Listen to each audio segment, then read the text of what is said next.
आम खबर शामिल करेंगे। कराची में शहर फैसल पर कायम इमारत में आतिशज़दगी, फायर ब्रिगेड का अमला मौके पर पहुंच गया है। आग पर काबू पाने की कोशिशें जारी है।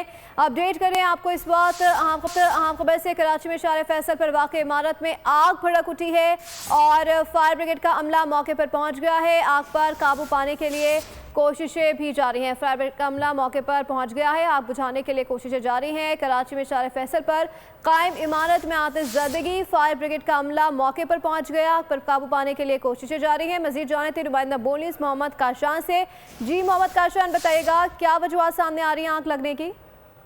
हाँ जी बिल्कुल, देखें शाहरा फैसल पर वाकई निजी इमारत में आग लग गई है, जबकि 2 fire tender and rescue water truck जो है वो मौके पर पहुंच गए हैं। आग पर काबू पाने का अमल शुरू कर दिया गया है। रेस्क्यू काम के हवाले से बताना है कि आग इमारत के अंदर लगी है, जिसे जल्द काबू पा लिया जाएगा। रेस्क्यू ऑपरेशन जारी है। किसी जानी नुकसान की फिलहाल रिपोर्ट नहीं हुई। आग लगने की वजूहत सामने नहीं आई है। रेस्क्यू सर्चिंग ऑपरेशन के बाद ही मालूम हो सकेगा कि आग किसमें लगी, जबकि रेस्क्यू के एहलकार इमारत में दाखिल हो गए।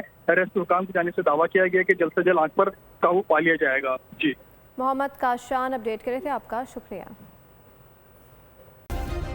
सब्सक्राइब करें और बेल दबाएं ताकि कोई खबर रह न जाए।